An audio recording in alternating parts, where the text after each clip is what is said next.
Round 6, upsets as far as the eye can see, and it's not over yet.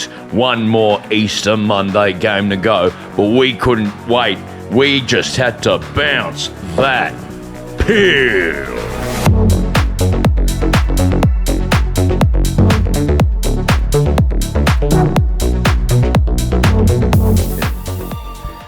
Round 6, baby. Happy Easter. The comedy festival's done, and I've got a second wind. I just did the worst gig of my life, and it's time for the round the grounds. You know how it goes. Here we go. Sydney, Melbourne, Adelaide, Brisbane, Perth. Footy is the best game on earth. They play it in cities, they play it in towns. Come with me around the grounds. Yeah. Melbourne Demons did dismantle a purple team from the place Fremantle. 25,000 at the MCG, including a very happy me. Deep depression was the way I was heading till the D's kicked a score of 107. Nobody thought that Melbourne were a threat. Fremantle fans were very upset, very happy that I bought a big ticket. Watched 5 goals from Cozzy Pickett. What cool thing, what a cool day. Didn't even having fucking leave Aurora May. Return to form for the Big Mac scorn. Sometimes when sheep get wool, they're shorn. Harvey Langford looks so damn good. I made a video about put. Xavier Lindsay's gonna be a gun. 1,000 kilos is a metric ton. Freo always beat us, but this time they didn't. Chalky eggs from my favourite band, Linen. D's won the game and we're gonna win the flag. RuPaul is a master of performing in drag. Melbourne won, Melbourne won, Melbourne won, yeah. Melbourne won. It was fun. What That's my round the grounds. Nah, fuck the other teams. Fuck Adelaide. Fuck Brisbane. Fuck Carlton. All of them.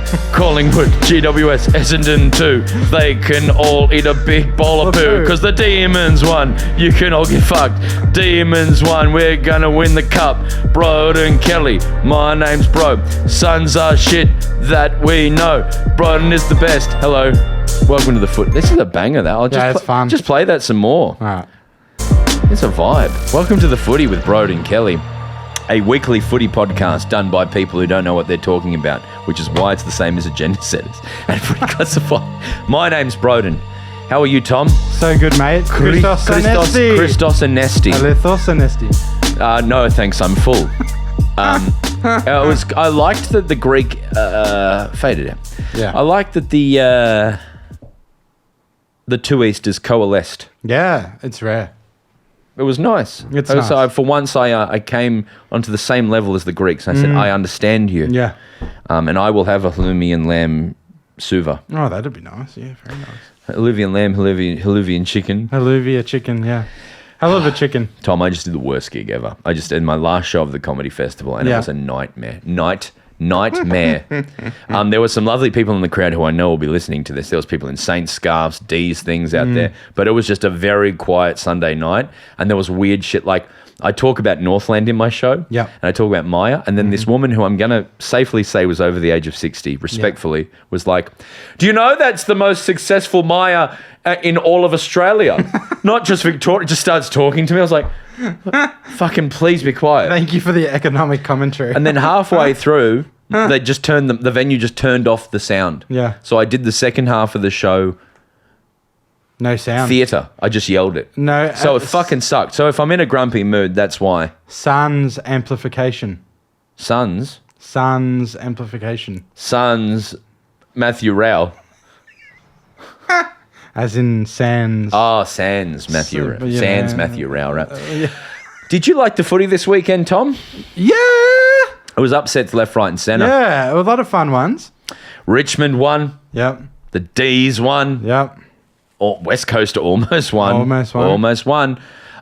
It was, for the most part, Adelaide had a big scalp, what they desperately needed. Yep. Shall we crack in? Yeah. Give us a sting and we'll talk about our games of the round. Great. The Bombers are coming hard. They're coming very hard. Each week we pick our game of the round. I Yep. think people know what I'm going to pick, but what did you pick, Tom? Picked West Coast Essendon. It was Wow. the surprise packet of the weekend. I expected it to be very boring, potentially a bit of a dead rubber, not much fight in it. And it was a very, very fun game. 11-9 to 11-11. 2 points Excuse in it. me? 11-9 to 11-11. One more time. 11-9 to 11-11. 2 points in it. I thought it was just great. Like, I think... what did I take out of it? That West Coast almost won, like so close to one. They were leading for so much of it. Were they It was leading for a lot of it, were they? Well, I didn't get to watch. I was on stage. I think they were a goal or two up at, I would say, at a goal or two up at 3/4 time. In fact, they were leading by, what's this, about 25 in the third.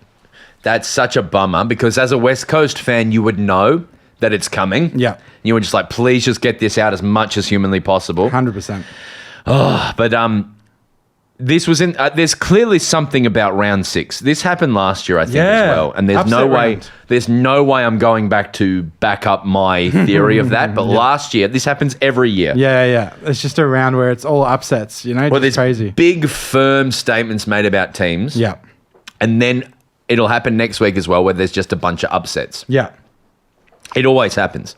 But Yeah. West Coast obviously did well, but So, like, I'd say, like, Jake Waterman kicked 4 in the first quarter. That was crazy. Kicked them off. Peter Wright came back and kicked 6, which was crazy cool. Jesus. And you know what I would just... The last thing I would like to say on West Coast, because I don't have a hell of a lot to say about this game, except it was really fun. Elijah Hewitt is a real one. Elijah Hewitt was a high draft pick who's been injured a lot, I believe. Don't come for me, West Coast fans. But was back and I could see the dream. He was You bought so in. fucking good. Elijah Hewitt is the future. Because there's some pundits, beautiful ginger pundits who say that West Coast haven't got enough young people. Yeah, I wonder about that. I'm not sure. I think like Harley Reid hasn't been as damaging this year as last. They've still got holes everywhere. Maybe, I'm not sure where Jinby's at, but like, they've definitely got great young talent. Do you think West Coast is trying to recreate some of their state in that it's full of mining holes, like these big gigantic holes? Yeah. They're like, we are BHP. Yeah. We are Rio Tinto. We are Rio Tinto. But I think the weird thing is like they brought in some youth last week and they brought in Clay Hall last week. Played a magnificent game and then they dropped him for this round. So I don't know. What the fuck is Clay Hall? And then Tim Gross is another. What is Clay Hall? Clay Hall is just one of their young players, I believe. And Tom Gross, this is all from Supercoach. Tom Gross was really good last week and they played him as sub this week. So I don't know what they're doing. Maybe they're tanking. Well, Tom Gross, great name. Yeah. In that he's lining up and it goes off the side of the boot and they just go, Oh, gross. It could be Gross for all I fucking know. Tom Gross. Yeah, it's probably Gross. Yeah, but Gross is funnier. Gross. Calling him Tom Gross and his name's Gross. Come on, man. Tom fucking disgusting. Tom fucking... Well, Clay Hall is definitely pronounced Clay Hall. Like a hall made of clay. You're talking about Clay Hell? Clay Hell, yeah, Clay Hell. I don't even know if Clay's Hell young. He could be a mature age recruit for all I know. But I went to Europe. He's very good. I travelled Europe when I was 19. I found myself. I took a gap year and I went and you've got to go check out Clay Hall. It's so beautiful. I was in a hostel just down the road from Clay Hall in Paris and it's beautiful.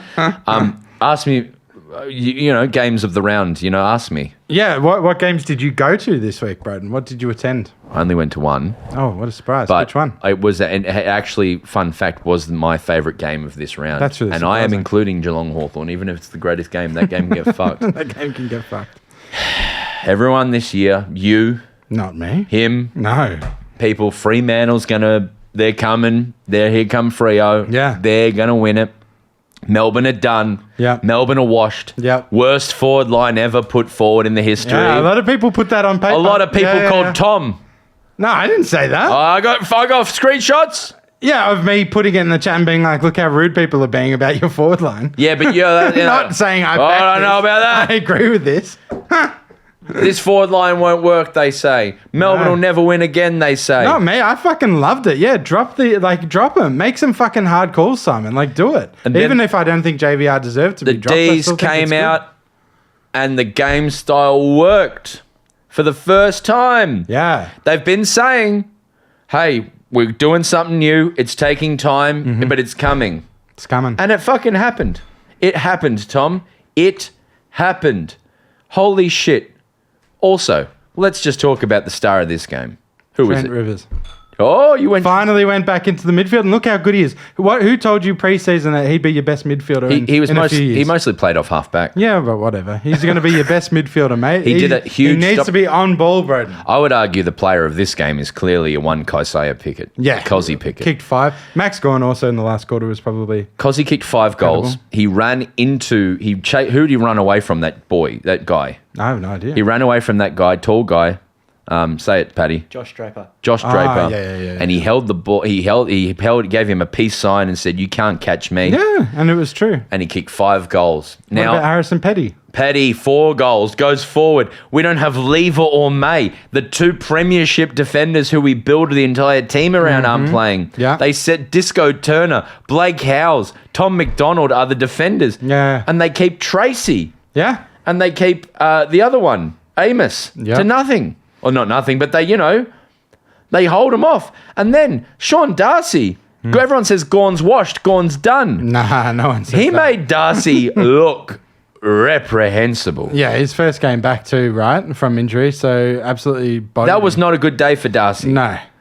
And he'll come good. I think the whole Fremantle team will come good at some point. But fuck their flake mental. They're terrible. They've mate. beaten the Dogs, who look very good, by the way, Richmond and West Coast. Yeah, and they've it's a lost to fucking Melbourne. worry. They've It's a lost to fucking Sydney, and they lost to who else? Geelong? Yeah. It's a fucking worry, mate. I'll tell you, right? In the last 3, I'm going to be honest for a second. Yeah. Fremantle fans, you know I love you, but no team, and I'm including the big ones, has gone harder on me every time Melbourne lose. They show no mercy, Freo fans. Yeah. And I'm sometimes like, where do you get this confidence from? But they really lock in and really tell me to go and get fucked. So you need to strap it. I know you're not listening, but I'm going to do it anyway. Suck the biggest shit. You losers. You absolute losers. No cup having pieces of shit. You should have heard the people sitting around me being the most vitriolic, mean-spirited supporters. Holy shit. Your team sucks and you lost to the worst team in the league, Melbourne. Ha ha ha ha ha. Ha ha ha ha ha, Freo. Eat the biggest shit. We couldn't beat you for 3 years. You don't know how much I enjoyed that. We're going to go on to do nothing this year, but you're supposed to win the flag. You're going to get Cozzy at the end of the year, and you're now, as you know, going to give us 3 first-round picks for him at least, or Luke Jackson, or Murphy Reid. That's your options. You can take him, but you better hope that you have the list there now because you have to sell your future to get Cozzy. And if this team, who can't beat fucking Melbourne, is going to win the flag for you, best of luck, you no cup having pieces of shit.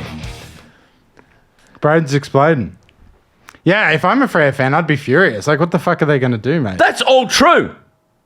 Yeah. They're a great team, but the guys around me, I've never had so much joy in seeing them get upset and leave early. It was so good. And I know what it's like to leave early. Oh, it's my favourite thing to do. That's your middle name. Bro, it's John, but leave early. Broden, leave early, Kelly. That's what they Did I go too hard on Freo? Nah, it's fine. I think you can just let it out, Broden. Everyone knows you're one-eyed. Yeah, Me, I was great. I'm moderate. I was awesome. You're moderate. You've been going at Collingwood a lot. Yeah, because you refuse to. You've been a bit too silly. A biggest laugh in my show is a Collingwood joke. Yes. And that is, I say, Collingwood fans bring guns to the MCG. Yeah. Which there's no proof of, but, it was their home game, and Yeah. statistically it was... I believe it turns out it was Carlton fans after all. No, I don't need to know that. Anyway, The other thing I say is I love that Viney went into tags wrong and then played his best game of the season as well. Yeah. I was like, oh, he's going to play a defensive role. He won't have a big one. Yeah. Had a fucking massive one. It's so good to see. I will say as well, some lovely Fremantle fans as well, who I had lovely chats with during the game. But the other ones... I took your exploding there with a grain of salt that you just needed to get it out. But they're the two good things of the thing. Yeah. Bounce that sting. We had a wonderful message from... who was it? Which one are we doing? The wrestling. The wrestling. Well, firstly, as you wake up today, we are halfway through WrestleMania, Tom. There was one full day of WrestleMania tomorrow. Yeah. Indulge me briefly, folks, but this will be okay, I promise. Go on. So we got an email from Thomas, Hey, Broden and Tom, love the show. Keep up the good work. I think it would be a great idea to run down all 18 AFL teams and compare them to wrestlers, especially since WrestleMania is about to take place this weekend. Funny you mentioned. I'm only going to do this once. Please bear with me. You can skip forward 5 minutes, but it will be great. Here is every wrestler attributed to the AFL team that they are best suited to. You ready? Yeah. Adelaide Crows are Rhea Ripley. From Adelaide, they're great. They're rising. They're sick. They're Rhea Ripley. From Adelaide as well. Brisbane, Cody Rhodes. Oh, yeah, I know the Cody. world, the champion at the moment, as we sit here. The champion. Makes sense. The golden boy, bleach blonde hair, very Queensland. They're Cody Rhodes. Yeah. Carlton Yeah. are The Rock. Oh, okay. In that huge charisma, huge following, huge fan base, but actually can't wrestle, so can't play football is the equivalent, right? Yeah, love that. Collingwood, Triple H. Famously the best heel, the best bad guy in the last 50 years, the best bad guy. Yeah. Essendon are Kane. Not only because they're red and black, but because Kane was a great wrestler, like iconic, the best in the wrestling, but then has recently started to become a Trump mayor and completely fallen off the edge and is useless now. Yeah. So that's Essendon. Yeah. Fremantle are Seth Rollins. So hugely, swaggery, big long hair. If you know wrestling, you know Fremantle is Seth Rollins. GWS, LA Knight. Okay. Swaggy as, lots of personality. Geelong, Liv Morgan. Possibly the best female wrestler. And, very Geelong. Gold Coast are an Australian, Grayson Waller. Gold Coast are Grayson Waller. Yeah. Bogan Energy, Gold Coast. If you know Grayson Waller, Gold Coast are very Grayson Waller. Yeah. Hawthorn, Shawn Michaels. Oh, I remember Shawn Michaels. Swaggy, great history through the 90s Melbourne, William Regal. The English wrestler. He's regal, but he's also a real, dirty bloke. Yeah. North Melbourne, The Miz. The Miz. Port are Bronson Reed, who is a Port fan. Makes sense. Richmond, Dave Batista, who you know from. Yeah. Saints are CM Punk. Sydney are Tiffany Stratton. Dogs are Rey Mysterio. Ah, yeah, that's fun. And the Eagles are Randy Orton. There it is. Sting me. Collingwood have closed like the Grim Reaper. I hope no one will like that, but the people who will like it. Yeah. I'm keen to hear feedback, and I'm sorry to the non-wrestling fans, but I want to talk about this game. Pies and Brisbane. How good was this game? Well, scary, firstly. Yeah. Scary. Yeah, the Pies. Can you put scary music under this? Sure. The Pies may be the real deal. The Pies may be the real deal. Why are they so good again? Apart from Nick Dacos. Well, I was about to say Nick Dacos was a big part of it, right? Definitely played his first proper great game. Not great game. That's but no, he was. He's been a little bit better the last couple of weeks, but Kate McCarthy was talking about it as well in her breakdown is the Nick Dacos effect. Yeah. Whereas you can scare people by doing stuff that'll freeze up people like Pendlebury to do stuff. And things like that. But I think this just proves that you have to tag Nick Dacos every week as well. That was one of my big takeaways. They didn't tag him? No, Fagan was like, we are not tagging him. It's not a thing. I believe. I could have just made that up, but that's in my head. But how can this be a team Yeah. where it's a ramshackle bunch of forwards, respectfully? Mike Check's, I think, very good. A legend, yeah. But they're going to the mid-season draft getting talking about getting Adam Tomlinson and things like that. So how can they be their list be so like that and still be beating the reigning premiers at the Gabba by 50 points? Just outstanding. Yeah. Outstanding. And we talked about how Brisbane are coming bottom. along slow and everything. So, there's a little bit in that as well. But I think the Pies just seem to have this game plan and this energy and this momentum. And when they get going, they're just unbeatable and have been for 3 years. Yeah. Yeah. You're right about Brisbane in that they've been doing that thing where they chase people down and they just learnt this. Maybe that's the wake-up call they need. Yes. And like we said multiple times, they really started awfully last year and came good. So there's every chance they'll still be at the pointy end of the season, even if they've had a couple of big losses. So Rayner and Hipwood kick 2 each, right? So they're your two that you want kicking goals, right? Yes, I would say so. I think that's fair. And Big O resting forward and kicking a couple is awesome as well. Big Sam Day kicks one. Sammy Day. Jamie Elliott's still so fucking dangerous and important, isn't he?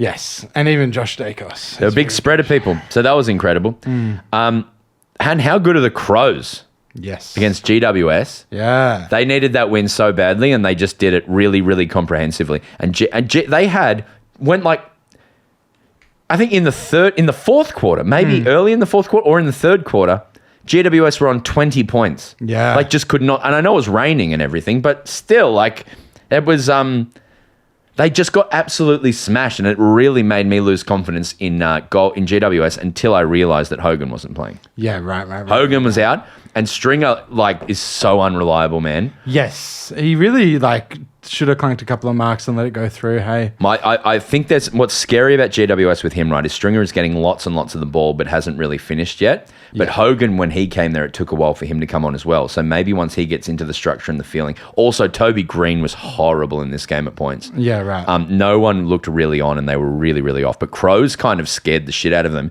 and pressured them and fucked them up really, really, really badly. Yeah, everyone was saying it was just a really poor display, but I think it's one of those things, right, with a forward line like Adelaide's, right, even though it was like a low-skill match or whatever, they had 56 inside 50s, right? So when you got a forward line like that... But did you hear what happened with Fogarty? No, what happened with Fogarty is potentially badly injured. Oh, really? I missed that completely. So it changes up their whole structure vibes because... But I feel like they have the luxury of they had 3 big tools. They might even be better without. Because now to be Tex and Thilthorpe as their tools. Yeah. They might even be better. And then you have Rankin and Rochelle running around. I think they might even be better. No, it's a big, bold claim, Tom, because Fogarty is very good. Yeah, that's not a knock on Fogarty at all. Structurally, that might have actually made some coaching decisions easier. You know what I mean? Interesting. Remember the Doggies when they had 3 great tools and it just wasn't working for them? And yeah, I feel like that's a thing. 3 tools is sometimes too many. See it with the Suns, actually. We see it with the Suns a lot. Yeah. Okay. Well, you really put me in my place there. No. I think I know it's good. Just because I'm not. I want to be clear that I'm not bagging Fogarty for a second. I'm convinced though. Yeah. I like it. It might work out for them. Sometimes it's I'm curious. What is Adelaide's little run from here? Because if they can start to add some, bunch of wins. Then yeah. Shall I pull up the picture? So they've got Fremantle next week at per Optus. That's a hard one. Yeah, that's very difficult. Actually, the way Freya's been playing, fuck it, they'll smack them. They got Carlton. Yeah. At Adelaide, so that should be easy enough. They got Port. Yeah. They got the showdown. Yeah, that'll be fun. Yeah. And who knows? But that's the thing, right, with all these upsets. Who knows which teams are good now? Well, that's the thing. I was saying to Paddy earlier, I think if you look at from 4th to 18th, most teams are less than 50% wins. So most people have won 2 or 3 out of 5. You know what I mean? So there's no teams that are above 50%. Everyone's lost a bunch of must-win games, basically, Yeah. So the ladder's in a very interesting place. It's really just up and down, hey. What's going on with North? Why are they bad again? I'm really, really worried about North. Why? Do you remember? I think that the talent there is so deep now. The list and the talent and the high draft picks are really, really, really good. And I just don't think they've played enough together. I think it's just calmed down everyone, I think, is my opinion. I'm happy for you to take that view, but they've given away their first rounder next year to Essendon for a pick 27. The time is now. They need to get going. They need to show some improvement. But seems like they're going backwards. I think they've got the group there, but they just need minutes spent together now, right? Because also, right, important players are still on game 6 in this structure. So people like Caleb Daniel, Jack Darling, Parker are in this team, plus a bunch of other people who've been injured. This is a new team, and important players are still being settled. Yeah, I don't hate that take either, but I feel like at some point, your Finn O'Sullivans, your Zane Dersmers, these top 5 picks. McKercher, Wardlaw was coming off an injury, right? But it's just stacked. We need to see wins this year. They still could. It's so early, right? And they've been better at times. But I think what you say is fair. But if we get to the end of the season, we're still not seeing significant improvement. I'm seriously worried. There's people talking about firing Clarkson. Yeah, that thought went through my head. That's insane. That thought went through my head just because when you've got the list and you've got the talent, as long as you're backing in the likes of Sheasel and LDU and Sherry, and as long as you think they've got the talent to win games, then who do you look to? You look to game plan, right? Yeah. So, but it's a young team, right? Goes to coach. It's not like Chris Scott in 2011 or whenever that year was when you just plug in and just go, now run it, as opposed to defend it. Totally. It's a whole brand new, like, okay, my name is John, and you come in on shoot. Like, it's, even if Clarkson's wrong, you got to stick it out with him for, I reckon you got to sign him for like 5 more years. Yeah, I think that's a fair take. I get worried about this losing culture because we've seen it so much and it's so hard to break. You know what the D's are hard to break. Well, I think Melbourne give me a particularly good perspective on that institution, because when Danaher was sacked in 2006, when Dean Bailey came in, they sacked all the old players. The president changed. It was all just so ineptly done by the people behind the scenes, Paul Gardner being one of them, and the people who were the CEOs at the time. The CEOs rotated and changed. Like, the CEO, this guy came in for a while and then just went to the Wimbledon and shit. It was just it was so poorly run. But the main thing they did is all the leaders they fucking sacked. So Dean Bailey had no people to lead it, and then he got sacked because he did a bad job. And then he was replaced with Neild, who had no leaders and no structure around Neild. So Neild was historically potentially the worst coach ever, but there's no way of knowing because there was no support for him. No support, no so stability. Even though it's a nice, good feel, Tottenham's going through it now with Ange. Ange is not the problem at Tottenham. It's the institution. Just calm down and don't do something reactive, even if it feels right. Yeah, I wouldn't be sacking Clarkson mid-year. But I stand by my earlier statement. If you think you've got the talent and at the end of the year they've shown an inability to win any games and they're being beaten by Carlton, who have been fairly bad this year by 80, then I'm starting to go, well, we have to change something. Yeah. We have to do something. Like West Coast saw it last year. Have to do something. I'm not even saying that Adam Simpson's firing was the right thing to do. But you've got to do something. Can you think of a team who's gone through a full rebuild and it just didn't work in like the last decade? I mean, Suns twice, Suns twice are the one that comes to mind, obviously, because I'm a Suns guy. They didn't have that infrastructure, did they? They never had old people. No, well, yeah, they got rid of, like, when Eid came in, they got rid of Gaz and then they drafted Paulie and then that rebuild fell apart. Gaz left. Yes, sorry, yeah. But Eid never coached him, you know what I mean? So Eid got the sack, even though it was really the talent they brought in has been proven to be not what they needed. But then the other one is like the Hawthorn mini rebuild between Clarkson and Sam Mitchell probably didn't quite work out with the all those draft picks like Mitchell Lewis and stuff like that. They're around there. They just didn't really nail the rebuild. Interesting. With Clarkson. I think it's common, to be honest. Like, I'm trying to think of like a team that went down and regenerated and came back up and did the whole thing, and it didn't end in success. I'm trying to think of. I mean, you could argue Carlton hasn't yet. Carlton's a very good example. Essendon haven't yet. Freo haven't yet. Essendon's a good example. Adelaide also did a rebuild and haven't yet. I would argue there's a lot of teams that have recently rebuilt. Has Adelaide done a rebuild? Oh, absolutely. Have they ever bottomed out, though? Yeah. After they What's their highest draft pick? When they did the grand final, Thilthorpe was like pick 3. Good point. Did they rebuild after the grand final? Well, they were forced to, yeah. They had a mass exodus of players and they were very bad until very recently. Yeah, so that's a rebuild, we reckon? Absolutely. They're stacked with higher draft picks. Freo's going through one now, I guess. Yeah. They're at the back end of a rebuild. Back end of it, yeah. St Kilda definitely. Like, it started before Ross, but Ross has continued a bit of a rebuild, I would say. But they all claim it's not a full rebuild. But I think it absolutely is when you bottom out and you get draft picks and you go again. Well, write in if you have better examples of this. I don't even know what I'm talking about, but it's a fascinating area to discuss. It is, and I bet you there's fans from a lot of teams who would be like, no, Adelaide never rebuilt. Like, we just took a 2-year reset. And that's who's close enough. Who's not closer to it? Would you rather be North Melbourne now, or would you prefer to be Carlton?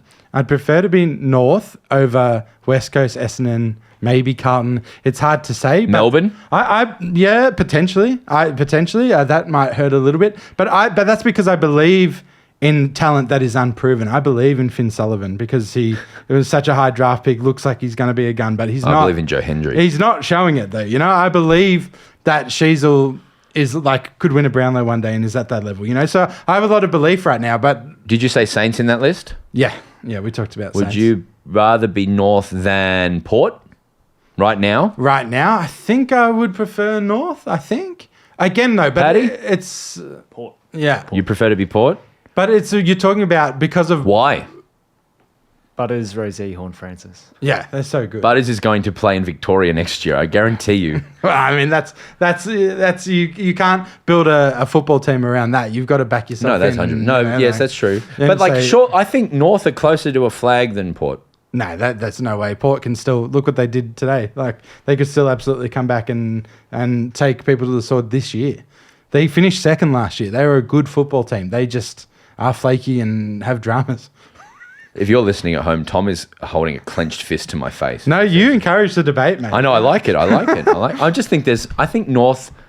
I'd still prefer to be. There's a lot of teams I'd prefer to be North.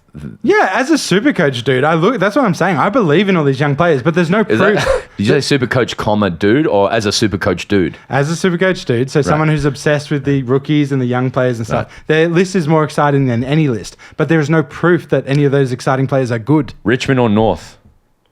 That's very hard North still, but Richmond's going to have pick 1 and 2 next year. So 1 and 2? Because they have North's first round pick.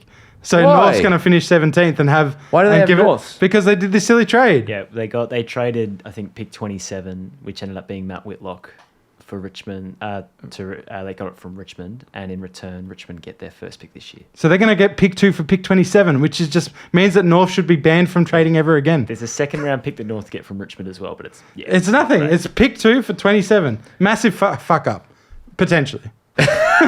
Whitlock could be a superstar. I don't know. Yeah. If you're, oh yeah, Richmond's got too many players, but Yeah, so I would say North right now, but hey, let's see who they draft for pick 1 and 2 next year, and then it might be bandwagoning on Richmond. who's done the best rebuild in the last 15 years? How's that for a question? Who's done the best rebuild? Like a bottom out. 15 years? Does Hawthorn's three-peat include? Because Hodge, would that be 15 years? To make it interesting. Does the Hodge let's buddy start thing- it at 2012. Okay. Because because Hawthorn, yes, obviously when you draft that, That was the greatest rebuild of all time, potentially. Like, Here's another question about Clarkson. I want to come back to that question, but I was thinking about Clarkson sitting there. Do you think Clarkson deep down, because he's, like all coaches, like, I believe in the structure, I believe in the process, we're going this way, it's all good, Yeah. which is the way a coach must speak. But do you think sometimes when he's driving home in his car and he's just him by himself, he ever thinks, I'm a phony? no, I don't think so. Like he goes, maybe if I didn't draft Franklin and Cyril and did he draft Cyril? Yeah. Yeah. And Franklin and Hodge and Roughhead, Sam Mitchell Roughhead. off If the I didn't rookie draft all of them, yep. maybe I'm useless and it was No. entirely them. People that have imposter syndrome and these doubts that us mere mortals have can't run football clubs. Like, I you need to think- have supreme arrogance and confidence. I think I disagree. I think everyone has, to an extent. Anyone who works successfully must have imposter syndrome to Yeah. some extent, but the knowledge that it's not helpful and that you just have to put it in the pocket is because I reckon he goes home and goes, fuck, maybe I have no clue what I'm doing here. Because I think high-end athletes, coaches, CEOs, business people are borderline narcissists.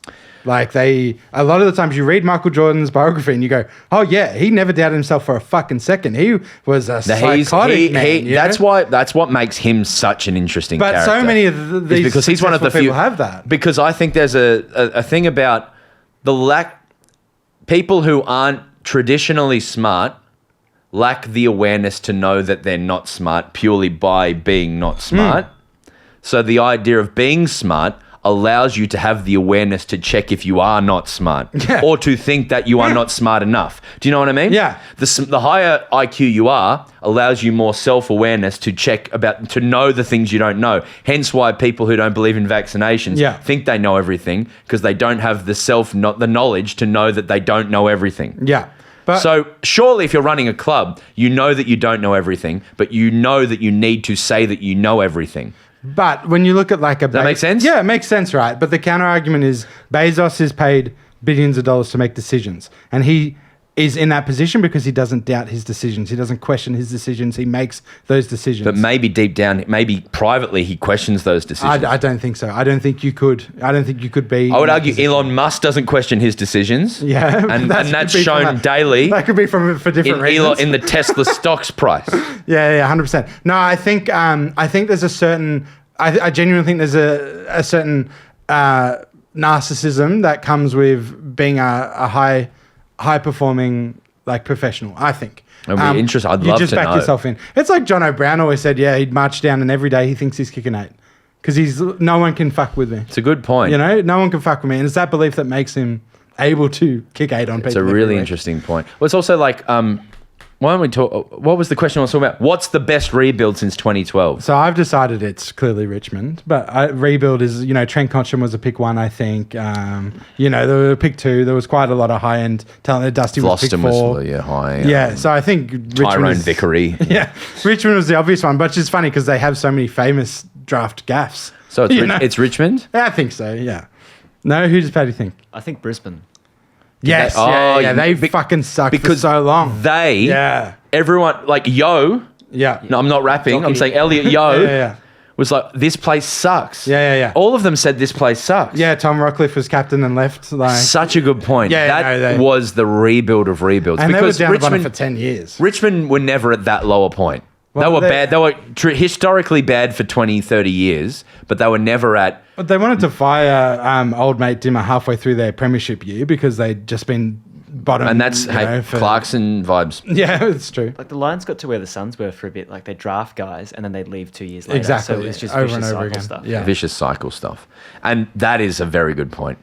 We don't want to mention the great Melbourne Demons, do we? We don't want to mention our beautiful flag. No, I just don't think you're at the same level. Your rebuild was very good, and you had to do 3 to get to where you are. That's why I know a rebuild. And we love a rebuild that results in a flag, but I could argue that, there's quite a few clubs that have rebuilt and got 1 flag, you know what I mean? Whereas like these others have got multiple, or Brisbane hasn't got multiple yet, so Brisbane's up for it, but...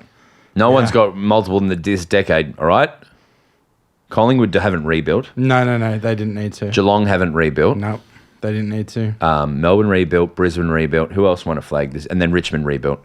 Yeah. I guess West Coast didn't really rebuild either. Now they're rebuilding, but they didn't before then. Yeah. They sustained. They was kind of off. They kind of for a decade regenerated off that great era in the 2000s where they were just horrifyingly good. Yeah, the Juddy and the Cousins and But they were also in a...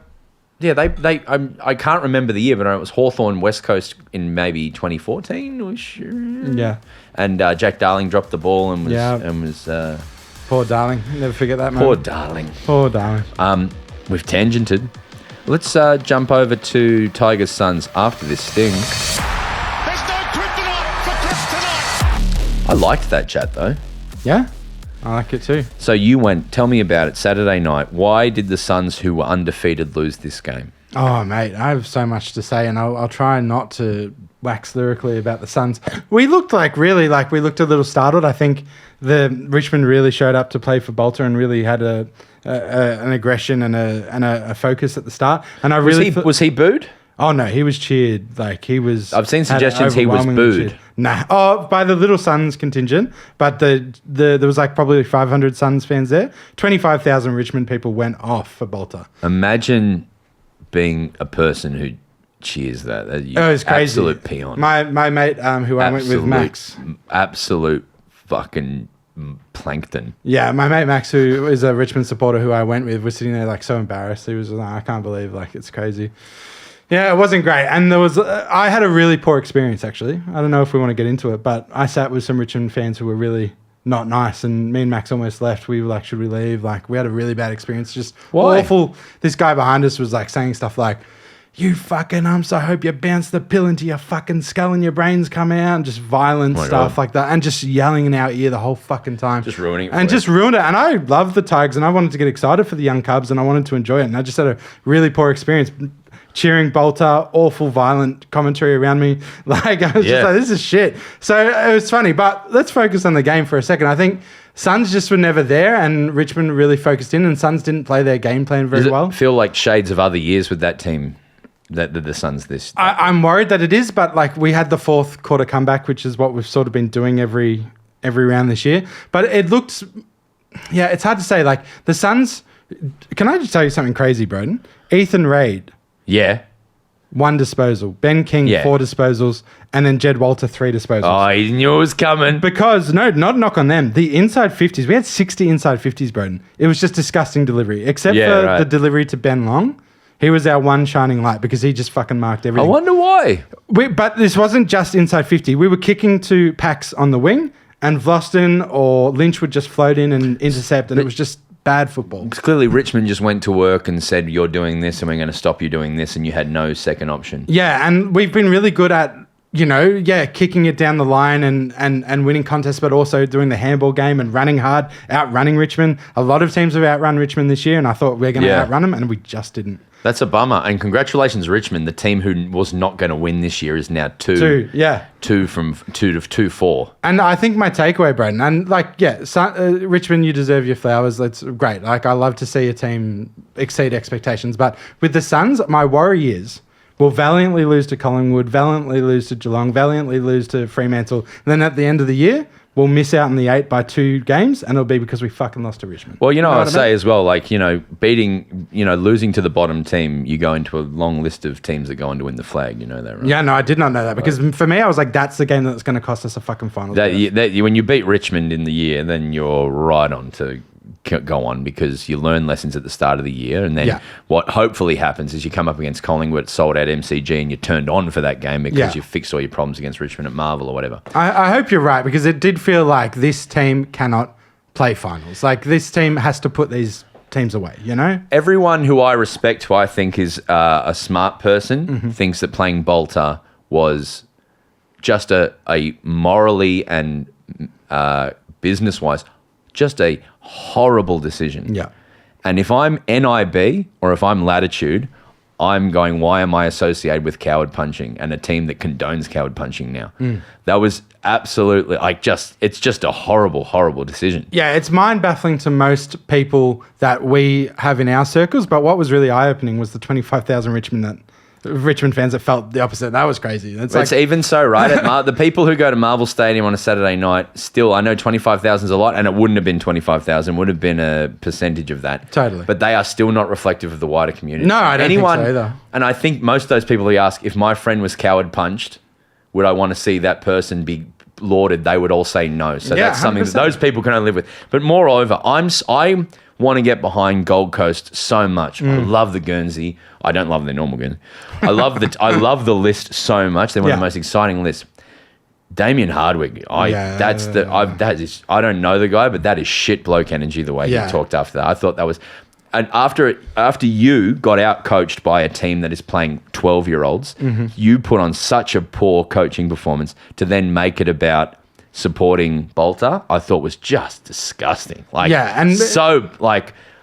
Just gross. Really made it political when Jacinta Allen really just came out of support of the families of Well, she got asked a question, didn't she? Yeah, but she was supporting one-punch victims' families. It's not a political thing. Yeah. It's not a political thing in my mind at all. And clearly Damien Hardwick wanted to make it political, which I think is just dirty. I want to be behind the Suns so badly, but that is just fucking disgusting. Yeah, it hasn't tempered my love of the club yet, but it certainly made me go, fuck Damien Hardwick a bit, And I know with a lot of sport and actually just general wider media, the less you know about someone, the better. The more you can just enjoy it on a level of going, well, I like that actor or I like that thing. It's nice. But the more you learn about people, the worse it gets. So annoying. A lot of fucked up people out there. Can I just say one more thing? Yeah. Indulge me for 2 seconds. The funny thing is, the two teams, average age were both 25, average games played were both 88. So Richmond played as experienced team. Because I think Boulder comes back, Vlosten's back, Lynch is there. Nankervis. So it's actually interesting. Like, in a way, they were as experienced as the Suns, which I think is interesting. It is interesting. That is interesting. That's why they're winning games. Because they're not as young as they Because it's look. the perfect cocktail you want is a bunch of guys who've won more premierships than Scott Pendlebury's played at grounds. And the other team and the young people learning from them. Exactly right. So they might take a few this year. Might take a few scalps. And then the other game I wanted to talk about was the one that happened today, Swans and Port. Porter back. I'll just start with the guy, okay. that weird Aaliyah thing where a fan goes and throws the thing at, what a jerk, you're gone, goodbye. Yeah. Goodbye. Yeah, we're getting a life ban, I assume. And also when Aaliyah turned around and said, don't you fucking, when 7 foot tall Aaliyah, muscle fucking Aaliyah said, don't do that. I saw a boy shit his pants. Which is, Disappointing that no parents or adults around fucking jumped in and immediately were, it was a very disappointing situation. But Porter back, you reckon? Well, I think they never left. I think they're flaky as, but they've got the talent to finish second last year, so they'll be up and around it this year. They'll lose a lot of games they should win, and they'll win a lot of games that they shouldn't. And they will just, will they play finals? Yeah, they'll finish sixth or something, and they'll probably lose first round. And Who are their stars today? I mean, Butters is an unbelievable football player. Kane Farrell's really stepped up in the absence of Dan Houston. Jason Horne-Francis, as we know, could be the greatest player on the ground. Connor Rozier's playing really well this year. Not that he was shit last year or anything, but he's really fucking good. And Willie Rioli really stepped up after a fucking tough week as well and fucking starred. So it's so good funny on you you, look Willie. at the Swans, right? And then the Swans. Yeah. Who just touched the ball so much. Lloyd, Heaney, Bice, Superstar Bice. Superstar Bice. Rowbottom, Grundy had 26. Blakey and Roberts all touched it heaps, but just couldn't. They kept trying to run back at the end, and they could have got him. They could have got him. Close, yeah.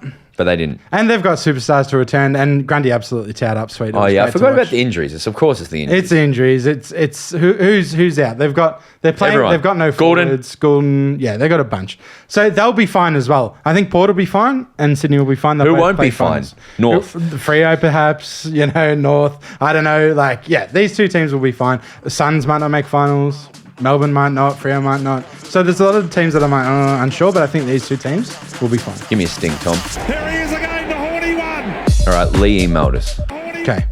Lee said, "Hello, Mr. Muscles." That's me, That's by you. the way. That's you. You have the biggest fucking biceps. That's you. I'm in the market of upsetting as many people as possible. So let's get the ball rolling, or rather the pill bouncing, on grand final performance. Here are my top 8 for the show and a peek into my effed up head. Okay. So this person, Lee, has emailed in 8 suggestions for the grand final. I thought it could spark some I like conversation. it. Let's get into it. Number 1, Sleep Token. Do you know who they are? No. Me either. Sleep Token. But I'm sure there's lots of people out there that would love to see. I know Sleep Token. I'm just not a massive fan. What kind of band are they? They're Sleep Token. a cool hardcore band, aren't they not? Oh, yeah. I know Sleep Token, yes. There's no chance they're playing. Of course they're not playing. Yeah, English alternative metal band. Not quite hardcore, but you know what I mean. No, but I would be about it. Big Wet is number 2, which would be funny. Well, I don't know what that is. You know Big Wet. Do you know the ones that do this person?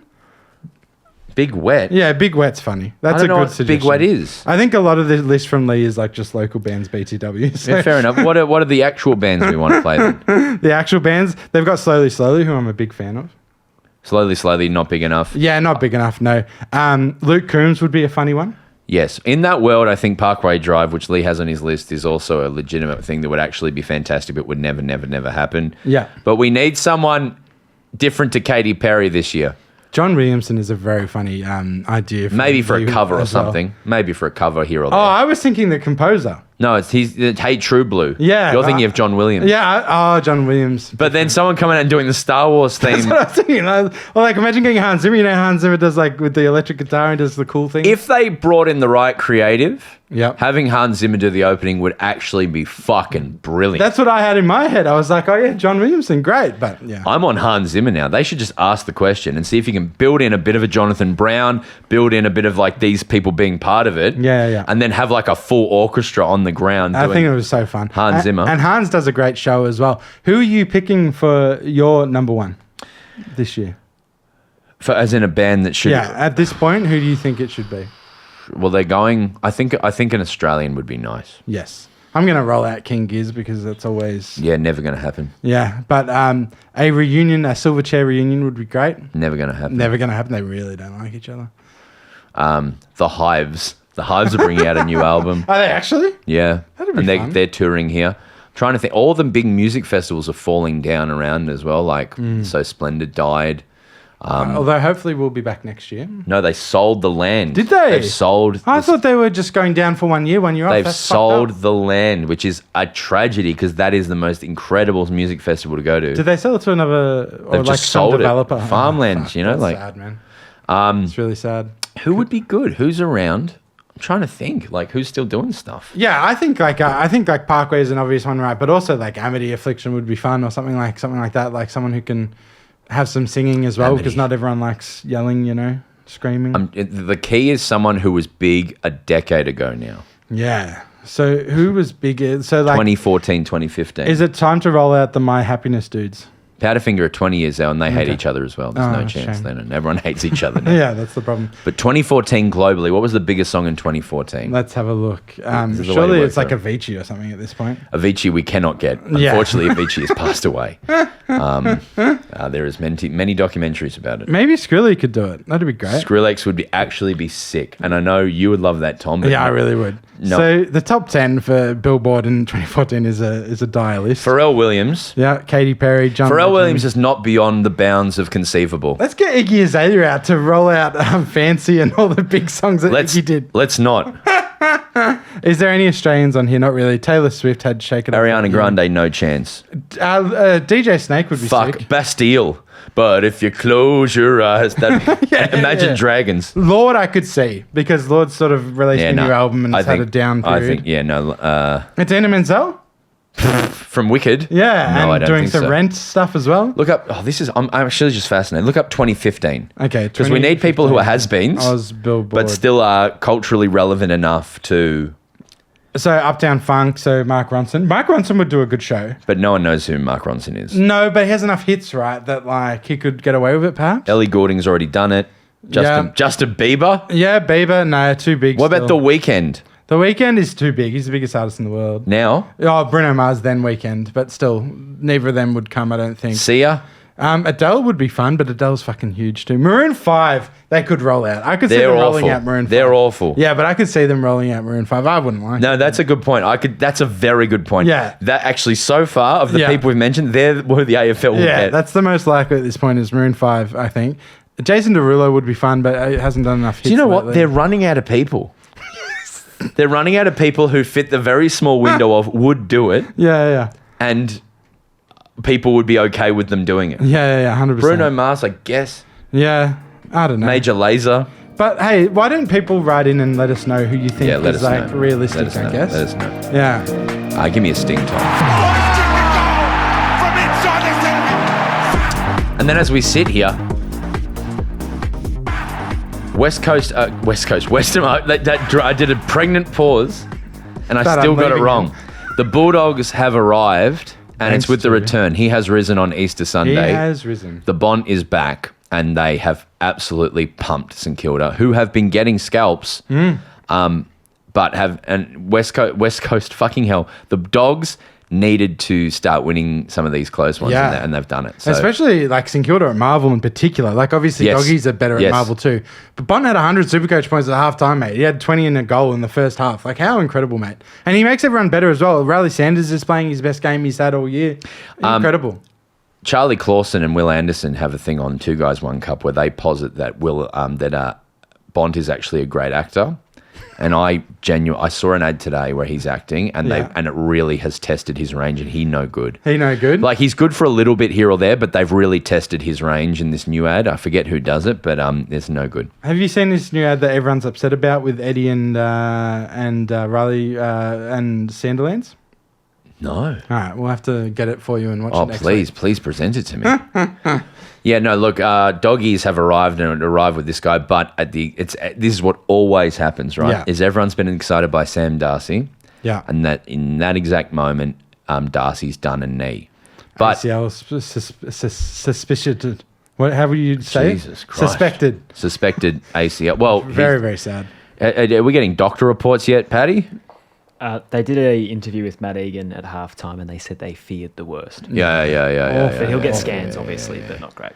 So sad, man. Like, really, like, this is the one thing I hate about professional sport. It actually breaks my fucking heart. It hurts you Yeah. more than most people. I as get well. really upset by it. Like, because a lot of people are just like, he'll be fine. He'll come back and he'll be set for life. He'll have a lot of money and he'll still have a fantastic career. I just go, fuck, it's just so sad. It's so brutal, You should watch the documentary on. Do you know The Best That Never Was? No.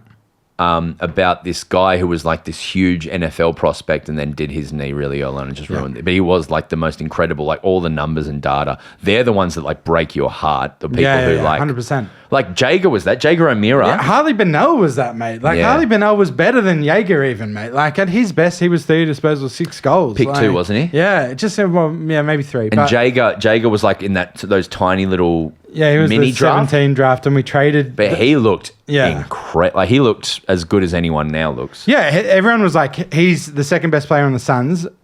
next to Gaz. He looks as good as Gaz, and he's 18. Then 2 ACLs. Who are the other ones you think of with that, like where they still play and still had a relatively good career, but never really got back to that? Like, I know you would disagree, but Ben Simmons always comes to mind because the jury's out on whether it's just psychological or it is injuries. But he spent 2 years out with back pain, so I'm like, maybe. But he never shot a 3. He stopped developing. Like before his back hurt, he refused to evolve. 100%. Like you can name that, but Ben Simmons at his best, even without the 3, was still an incredible athlete, defensive player of the year. You know. I feel like Joe Danaher could be an option because he was unreal for a couple of years and then he had the groin issues for 2 or 3 years that pretty much wiped I reckon him his last game was pretty good, man. out. Yeah. He finished really well, but the Hall of Very Good argument. Yeah. There. Like there's people when they lose their speeder ones. I thought, and I was very wrong about it, but I thought Bailey Smith would not come back and be his best, but he's clearly he's clearly played out of position. He's incredible, man. He's so fucking good. But there's so many. I think Melbourne would have. I think you could make an argument perhaps that Scully and Trengrove would fit that. They were both like at their best when they were 18. Scully in particular. Like, Scully, when he had the D's in that first year, was mind blowing, and it was Judd-esque. Yeah. Judd's another one. Judd was when he was at West Coast he never reached that heights again. What? I don't know. I didn't know about Judd this. when Judd was the speed he had, and then when he started to break down a little bit at Carlton, he was still pretty good and he still like got through, but then he fell. His shoulder was a big part of it. Yeah, shoulder and everything. But then he obviously went out on a. Oh, he's still so good. That's what surprised me about that one. But I feel like every club has that player they drafted and never made out. Max Gawn was borderline almost that. Max Gawn could have easily never played again and then turned it all around. Paddy. Was it Paul Salmon who did his knee and was never the same again? Yeah, he's really tall, but he played forever and ever and ever. Yeah. Just because Yeah, he kicked 1,000 goals, didn't he? Yeah. Gigantic. Yeah.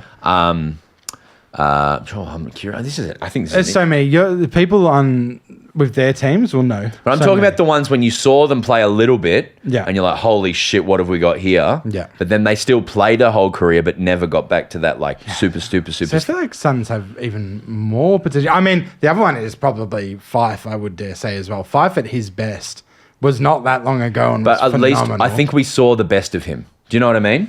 Yeah, that's interesting. Which I'm is not- yeah. 48 Brownlows. Yeah, I'm not sure that we did see the best of him, but he was still so good. I think we saw the best of Judd-esque, him. you know, like. What yeah. about fast players who stopped being fast? Rory Sloane? Rory Sloane was a Brownlow medalist before he kept getting injured. I would swear by that. Rory Sloane was gonna be That's a good a one. superstar, and he still was very good, but it could have been anything. That's a good one. Do you have any more, Paddy? Stephen Hill, he was one who got hurt a lot. Yeah, Stephen Hill. Yeah, he was very good. I think every time I think of Freo at that time, I think of Anthony Morabito, Yeah. Yeah. who Totally. never played that much. Daniel Menzel who did his knee for Daniel Menzel's a good one. Yeah. Menzel was very good. Interesting. Please send through your ones. I'm trying to think of a Melbourne one who was like, I can't believe I can't think of one. Trengo for sure. Yeah. Trengo was, heartbreaking. Yeah, because he I think him and Scully were, just phenomenal, really. But then Scully told Jim Steins he wasn't leaving and he left. So, Yeah. But then Luke Jackson told your dad that he wasn't going to leave either. well, so. I lie to Wayne all the time. Every team would have a bunch. I swear there's a bunch for Sydney too. Wasn't there someone who did 3 ACLs with Sydney, but when they played, they were fantastic? Alex Johnson. Yeah. Yes. Yeah. Yes. ACL's the tragedy. It's always ACLs as It well. is. That's the killer. Give me a little sting, Tom. Gadget type operators. This is just a what should Broden do. This Okay. has been a weird episode, but I'm all about this weird episode. You're all chatty. What should Broden do? Yeah. And this goes out to both of you. Somewhere near, and I've had neighbours come and talk to us about it, a house near my house is just full doing bongs every day. Yeah. And the whole area just smells like chuff Yeah. and weed. What do we do about it? I've got a suspicion of who it is. Do I just live there the rest of my life and it smells like LA? I don't know. Like, what do I do? It smells like bongs. How much is it bothering you? Huh? How much is it bothering you? It doesn't bother, but like it smells like bongs a lot. And it annoys you. Like it's. I don't like. So I guess it doesn't annoy me that much. Then I would leave it. If it's starting to upset you or it's annoying you, I would go have a conversation with the people. And say you doing bongs? I almost I would say I regret not telling the Richmond fan we spoke about off last night. I probably should have just. Max was like after he was like we should have moved. And I was like we should have said calm down, mate. No. I think. I'll say I think particularly No, I think people feel like they need to confront people more than they actually do. It can be a conversation, right? No, because there's mental people. Like, I'd suggest that going up to someone's house where they're doing bongs 24/7, probably not the best to confront them, because the person who's doing bongs 24/7 is not the kind of person who I'm like, you're going to be pretty calm about this. No, I think that's me. That's me. A lot of stoners are super mellow. That's why I was like, you could probably have a conversation, and then if you get an aggressive response, then yes, to back right off and involve. But the I would say police the or people. do I whatever would you want. just like, what's better? Even though those people in Richmond were in the wrong, just move. Yes, I think that's probably definitely the middle ground answer. And so you're going to sell your house then, Broden? No, I'm not going to sell my house. Yeah, you got to move. But no, I'm like, what do I do? I think you've got to believe the best in people, and you've got to believe that you can have a simple conversation with someone. And So, hey, my house smells like bongs. yeah, can you stop? Are you ripping them right near my fucking shed, and it's getting stuck in my shed? Like, what's going on? Can you rip them on the other side of the house, please? Like, Okay, well, if you have any suggestions, let me know. But as I've gotten older, I've learned that it's the karate. The best technique in karate is to not be there. oh yeah, 100%. Like, yeah, And avoid. is ego making you think you need to confront that person? No, I think it doesn't always need to be a conflict. I think that's where I think people leave issues go for too long until it becomes a conflict. Because it God can forbid, be a conversation. God forbid, it's a Noah Bolter. Do you know what I mean? Yeah. Respectfully. Yeah, but I think it can be a conversation if you go over there in the right spirit and this is not a major issue that's making you lose your mind. It's just a conversation you want to have. Then I believe that's possible. What you should not do is leave a passive-aggressive note. That's the worst thing you can do. Don't leave a passive-aggressive note. Go there in kindness and have a conversation if it's bothering you. You can frame it in a nicer way as well. I guess you could go like, we're getting these weird smells. Or maybe you think I think you're doing it right, Tom. Yeah. And I go, have you noticed it smells like a marijuana or weed around here lately at your house? Because we've had a few neighbours notice that. Have you smelt that too? Yeah, bro. I'm fucking puffing 18 bongs a day, mate. You want an ounce? Yeah, go on then. I can hook you up with my guy if you need. No. Oh, no. Flash forward 3 days later. Where am I? All right. That would be the act of a Malaka. And the Malaka this week brought to you by Nike. Consider Nike. Just putting it out there. Yeah, just putting it out there. If you want to give us 50 grand, Nike. The Nike Malaka of the week. I was thinking it's time I got a... Just do it, Malaka. I was thinking it's time I got a Johnny Big ambassadorship, don't you think? Yeah, Johnny Big. I went into Johnny Big the other day I wear it every day. because I was there and they were like, and someone was like, hey. And they reckoned I was like, what are you doing at Johnny Big? I was like, well, I'm here with my friend Joe. Yeah, you got massive abs. Let's get there for trendy. There's definitely trendy options at Johnny Yeah, Big. you've seen all my great shirts I wear? Is that a new shirt? I just don't like black on me, so I don't usually wear it, but I'd run out too many vomits at home. So, hey, we've got a few Malakas. First of all, obviously, we've discussed it at length, but a lot of people sent through the person who threw the flag at Aliir. Yeah, you're gone. A lot of people who sent through people cheering Noah Bolter. Like, we get that. We've discussed that. This is a lighthearted segment, so we don't need to delve into them again. So, a lot of people wrote in during this game, the Doggies Saints game, that they were showing a lot of footage of the Darcy family, very upset in the rooms and stuff. And I don't think it's necessary. I agree. That's a massive Malaka. We don't need to see... Get out of there. We don't see... What's his dad called? Luke. Luke. We don't need to see Luke looking fucking devastated. It's just awful. Just don't fucking... I don't really like showing footage of people injured in the rooms, full stop. I don't think we need that. What do you think? Yeah, I don't need it. I don't need it. It's I don't not need very it. nice. It's a strange thing that people think they need it. But Yeah. I don't want to hear players interviewed after the game. I don't care what they have to say. What are they going to say that's going to make me, what are they going to do? I prefer to just see them happy, high-fiving and hugging. Yeah, totally. That's funny. I think when they set up in the rooms and then they bring over some 22-year-old and they're like, yeah, you like PlayStation? He's like, yeah, I play it is PlayStation. good. Yeah, it is I'm good. like, why the fuck are we doing this? Yeah. Next one is the SCG grass. Did you see the turf was all fucked because of Andre Boccicelli or whatever his fucking name is? Excuse me? Andre Boccicelli? Andre Bocelli? Andre Bocelli The fucked up the SCG. vision impaired opera singer? Yeah, he fucked up the SCG. He did a show at the SCG. Andrea Bocelli's still alive, firstly. I mean, unless I'm getting confused with Andre Rieu or something. But yeah, I believe the turf was fucked and a lot of people were complaining about it. Andrea Bocelli is at the SCG? That's what I'm hearing. That's my mail. That he fucked up the turf, Broden. He was at the he was here, but that was a while ago. Yeah, and people are blaming that. April 3rd. So not long ago at all, 17 days. So they're saying... Come on, SCG. Come on, SCG. Andrea Bocelli can't... He would go for Carlton, of course. But, yeah. Surely he can't be... Ruining the turf. It's as bad as Tay-Tay. Tay-Tay. Bocelli, Tay-Tay put him in a list. With respect to Andrea Bocelli, you take it from Tay-Tay. You don't take it from Andrea Bocelli in 2025. Yeah, I can't believe he's doing the SCG. I mean, that's fucking sick. Because he did The Prayer with Celine Dion in like 1997, I think. That was the biggest, hottest song. I remember my Italian teacher playing it in class. Yeah. All right, Andrea Bocelli, you're a Malaka. You're a Malaka. So this is a common one that came through. Not umpire bashing, but the 77-meter free kick. It's been done to death. But yeah, a lot of this measuring distance stuff is. I don't think it was in his area, but I'm not comfortable with Nick Foot calling games at all. Sports bet's Nick Foot. It doesn't feel comfortable to me. Yeah. I didn't like it. Don't like it. I don't like sports bet employer being an umpire. Yep. Don't 100%. Like it. And then the last Malaka I said is. So I got this written in, actually. Can I pull up an Instagram message? Because I was at the ground, watching at the ground, and I got sent this. And you know this is my biggest pet peeve, Broden, so I'm going to read it out. Let me see. From my friend Alex. Mate, he says, you'll be pleased to know that rather than talking about how good those 3 goals were by the Suns, the commentary box and camera is purely focusing on Nank being on the bench and how he should be out there. So this endless focus on who's injured and down in the races or who's on the bench, call the fucking game. Yeah. You tell him, Tom. Yeah. Well done. Got some suvers here.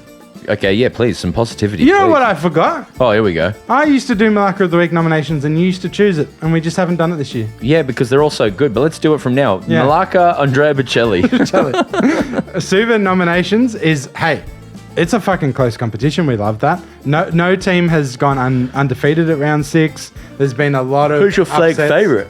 My flag favourite at the moment, I'd still be pretty firm on Brisbane, I think, but Pies might be a close second, Geelong. And who tipped Pies to win the flag out of us? I think you did, Brody Kelly. Me? Yeah. Oh, well. But it'd be interesting to see if they can sustain. It's always the question, isn't it?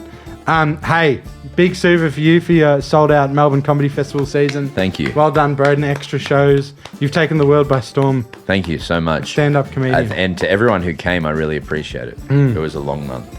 Yeah, and a fun one. It was a long fucking month. Yeah, and thanks for still doing our show while doing your stand-ups. You got it. And thank you guys. Thank you to you two for doing these recordings around it, whether that's with Marnie on Wednesdays and having to do it early or late on Sundays. I appreciate it from both of you and Marnie. We love a late Sunday. Hey, here's a silver lining about KO taking all the Saturday games. I realised just I haven't heard BT's voice all year. Yeah, and that's going to happen. I haven't heard him once. I was like, I have not heard BT once. And admit it, you miss him. I was just like, there was admit it, you miss him. There was a weird nostalgia thing where I was like, oh my God, I haven't heard him all year, but I just it was a shock. You miss him. And I probably haven't heard Richo all year. That guy who used to play for the Tigers. The report, because we're watching the KO coverage, which is Jared Waitley calling it. Some argue the best in the game. I don't have an antenna. Yeah, right. So the Channel 7, there's a tweet right now that the 7 commentary team is straight up just doing a podcast right now. They aren't even talking about the game anymore. Yeah. That's from a guy called Toby. Yeah, that sounds about right. So that's BT, I believe, is calling the game. Yeah, BT gets bored. We know this. It's well documented. He's hilarious, but he gets bored. I think it's more that they're directed to make narratives. Yeah. Right? Yeah. They're talking about cutting fingers off his chopsticks. They're back to talking about cutting fingers off his chopsticks. I'm not even joking a little bit. What does that mean? They're talking about chopsticks? I have no idea. It makes zero sense to me. He's yelling about cutting fingers off. Like he's seriously doing that. We've got to find footage of this. We've got to find footage of it. We can talk about it on Wednesday. But yeah, I was like, you miss him though. You want to be hearing him talk about cutting off fingers. Not particularly. I find him. I wonder if it's about Daniel Chick because he cut his finger off. Right. I find him quite funny at times. Like the highlights of him are quite funny, but infuriating when you care about your team. I want to get him on here. Yeah. But I want to get an acid jazz guitarist on. Yeah. And I want it to be a wow pedal riff. So Whistles. between him wowee wow, and then just meow meow meow meow meow meow, and just riff it out for a while. Maybe get my neighbour over to help facilitate the. Have you listened to Triple M? I'm the voice of Mick in the morning. Yeah, when they do the games, they have this weird electronic synthy cover of Voodoo Child playing all the time. Yeah, Voodoo Child is a cover of "Pump It Up" by Elvis Costello. You know? No. That's in the Jimi Hendrix Voodoo Child. Oh. Down, They've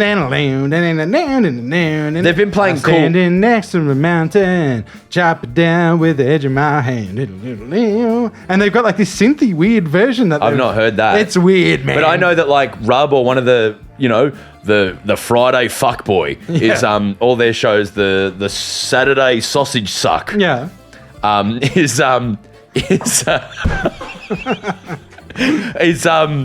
They play like Bring Me the Horizon and stuff. Yeah.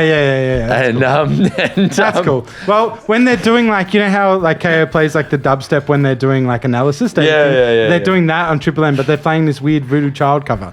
If anyone knows what I'm talking about, please write in. Yeah. So I don't think I'm a mental person.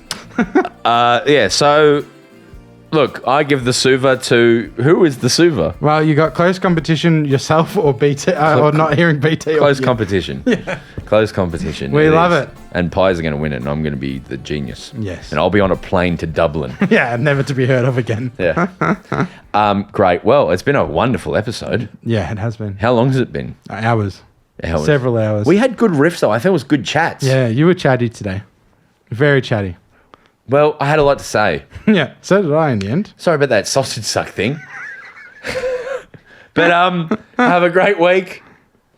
Enjoy the footy. Enjoy this game today. Yeah. And enjoy day 2 of WrestleMania. Yeah. Is Cena going to win? Yeah. We're going to a wedding. Yeah. Joe Cossey's getting We're married. going to Joe's wedding tomorrow.